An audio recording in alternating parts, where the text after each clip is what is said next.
مصطفیٰ بلغ العلا بکمالہ، اور بلبلیں بھی سو بسو لے لے کے ہر ایک گل کی بو کرتی تھی وہ یہ گفتگو کشفت دجا بجمالہ۔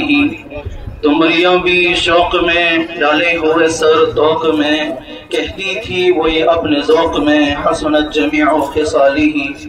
سن کے چڑیوں کی چہچہیں انسان بھلا کیوں چپ رہے، لازم ہے اسے کہ یوں کہے صلو علیہ وآلہ۔ میں چند مختصر سے اوقات میں آپ کو بہت دور کی سیر کراؤں گا انشاءاللہ۔ اللہ تعالیٰ نے قرآن کریم کو نازل فرمایا، ربنا وابعث فیہم رسولا منہم یتلو علیہم آیاتک ویعلمہم الکتاب والحکمہ ویزکیہم انک انت العزیز الحکیم۔ چار بڑے کام اس امت کو دیے گئے ہیں پیغمبر علیہ السلام کے ذریعے۔ ایک تعلیم کتاب ہے، ایک قرآن کریم کی تلاوت ہے، اور ایک حکمت ہے، اور ایک تزکیہ نفوس ہے۔ یہ چار کام اس آیت کے اندر اللہ رب العزت نے اپنے پیارے حبیب صلی اللہ علیہ وسلم کو دیے ہیں۔ تعلیم کتاب ہے اور قرآن کریم کی تلاوت ہے۔ اگر آپ توجہ کریں گے ان 2-3 منٹوں میں آپ کو بہت بہتر محسوس ہوگا انشاءاللہ۔ توجہ سے 2 منٹ بات سنیں۔ رحمت عالم صلی اللہ علیہ وسلم نے جب قرآن کریم کی آواز کو لوگوں کے سامنے پیش کیا، الحاقہ ملحاقہ وما ادراک ملحاقہ کذب ثمود وعاد بالقارعہ فاما ثمود فاہلکوا بالطاغیہ واما عاد فاہلکوا بريح صرصر عاتیہ۔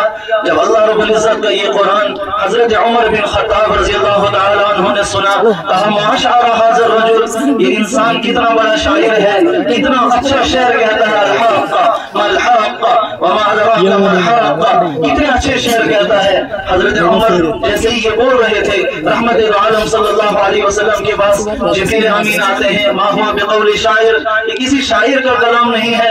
تو جیسے ہی رحمت عالم صلی اللہ علیہ وسلم ان آیتوں پر پہنچے، ما ہوا بقول شاعر، یہ کسی شاعر کا کلام نہیں ہے، تو رحمت عالم صلی اللہ علیہ وسلم نے جیسے ہی آیتیں پڑھی، حضرت عمر کہنے لگی ما هذا الرجل، یہ کتنا بڑا کاہن ہے، یہ کتنا بڑا ساحر ہے، میں یہاں سرگوشی کر رہا ہوں اور یہ کیسے میری باتوں کو سن رہا ہے۔ اللہ نے پھر قرآن نازل کیا، ما ہوا بقول کاہن، یہ کسی کاہن کا کلام نہیں ہے، یہ کسی شاعر کا کلام نہیں ہے، ما انت بنعمت ربک بمجنون، یہ جو کلام پیش کیا جا رہا ہے، لقد من اللہ علی المؤمنین اذ بعث فیہم رسولا، اللہ رب العزت کا اس امت کے اوپر احسان یہ ہے، سب سے بڑا احسان کہ اللہ تبارک و تعالیٰ نے رسول کو ہمارے اندر مبعوث کیا۔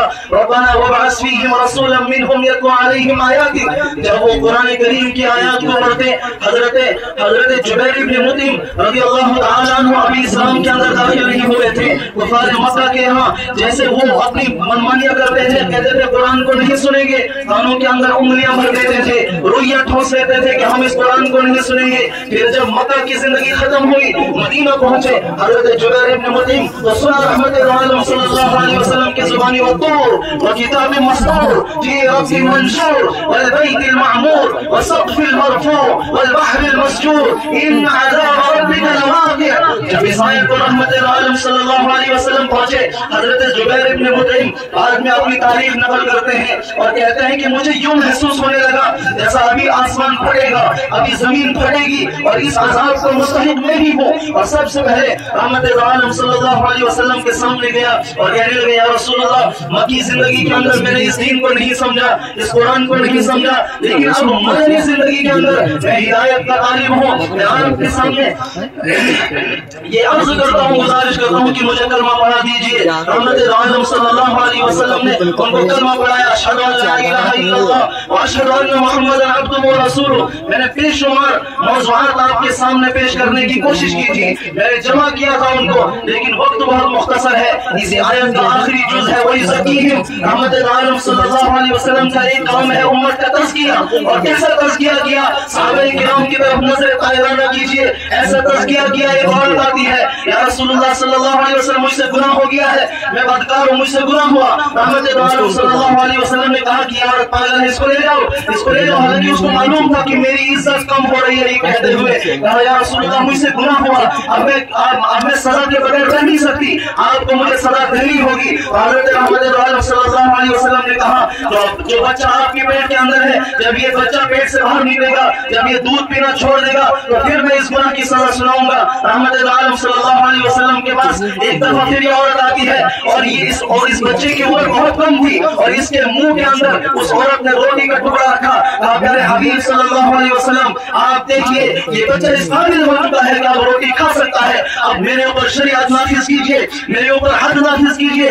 رحمت عالم صلی اللہ علیہ وسلم نے حد نافذ کر لی، شریعت نافذ کر لی۔ یہ وہ تزکیہ رحمت عالم صلی اللہ علیہ وسلم کے صحابہ کرام کے اندر موجود تھا۔ اور ایک بار اور عرض کر دوں، حضرت بلال حبشی رضی اللہ تعالیٰ عنہ کو کون نہیں جانتا، تو خود رسول صلی اللہ علیہ وسلم سے پہلے جنت کے اندر قدم داخل کریں گے، اور اس کی وجہ یہ نہیں ہوگی کہ وہ بادشاہ کی غلامی کے اعتبار سے ہی سب سے پہلے ان کا قدم داخل ہوگا۔ رحمت عالم صلی اللہ علیہ وسلم کے گھوڑے یا اونٹ کی نکیل پکڑ کر پہلے جنت کے اندر داخل ہوں گے، یہ غلامانہ طریقے سے داخل ہوں گے۔ رحمت عالم صلی اللہ علیہ وسلم بادشاہانہ طریقے سے داخل ہوں گے۔ اس بلال حبشی کو آگ کے انداروں پر لٹایا گیا، تپتی ہوئی ریت پر سلایا گیا، اور آگ کے انداروں پر لٹانے کے بعد اس کی زبان سے ایک ہی صدا چلی رہی، احد احد لا الہ الا اللہ۔ اس اللہ کے کلمے کے ساتھ میں اور کوئی سمجھوتا نہیں کر سکتا، اس کو کون بول سکتا ہے؟ حضرت سمیہ رضی اللہ تعالیٰ عنہ، میری مائیں اور میری بہنیں آج نماز کے اوپر قائم نہیں ہو سکتی، آج ان کو دین مشکل لگتا ہے۔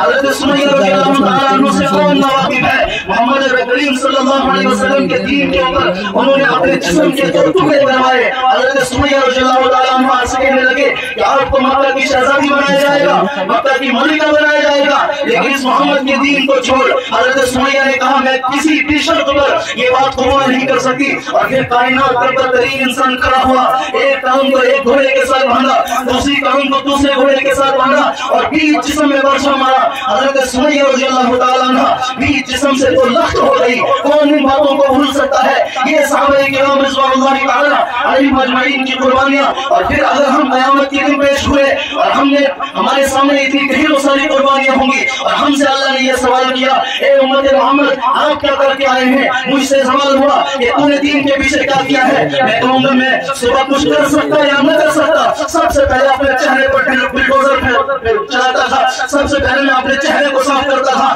سبحان من زین الرجال بالدعاء، آنکھ کے وزار جس نے مرد کو داڑھی دے کر حسین بنایا، اور ہم کہتے ہیں کہ تو کہتا جا، ہم تو چہرہ موڑ کر جائیں گے۔ اور یہ ہم کسی اور کے ساتھ نہیں بلکہ خود رحمت عالم صلی اللہ علیہ وسلم کے دلوں پر خنجر چلاتے ہیں، اور یہ ہم سے برداشت ہوتا ہے۔ ہم نے دین کی دھجیاں اڑائی، ہم نے سنتوں کو پس پشت چھوڑا۔ وقال رسول یا رب ان قوم اتخذوا هذا القرآن مهجورا، اور رحمت عالم صلی اللہ علیہ وسلم شکوہ کریں گے۔ وقال رسول کہے گا یا رب اے میرے پروردگار ان قوم اتخذوا هذا القرآن مهجورا، یہ وہ میری قوم ہے جس نے قرآن کو پس پشت چھوڑا تھا۔ اور صرف یہی نہیں بلکہ رحمت عالم صلی اللہ علیہ وسلم کل قیامت میں جام پلائیں گے، جب جام کوثر پلا رہے ہوں گے کچھ لوگ آئیں گے، حضرت جبریل امین کہیں گے ان کو نہ پلاؤ، ان کو نہ پلاؤ۔ انہوں نے آپ کے دین کو تبدیل کرنے کی سازشیں رچی، انہوں نے آپ کے دین کو تبدیل کرنے کے لیے کوششیں کی، آپ کی سنتوں سے منہ موڑا، آپ کی سنتوں سے اعراض کیا، ان کو نہ پلاؤ۔ اور رحمت عالم صلی اللہ علیہ وسلم فرمائیں گے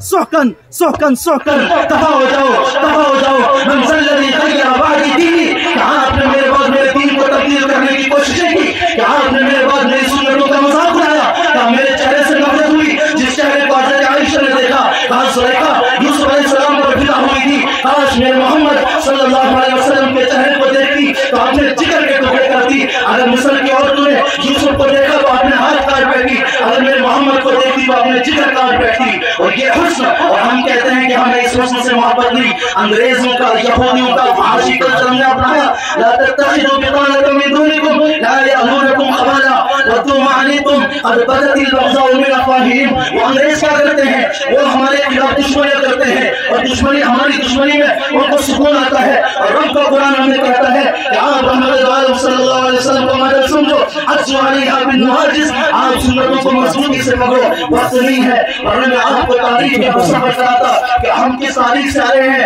اور ہم جا کر رہے ہیں۔ آج امت کہتی ہے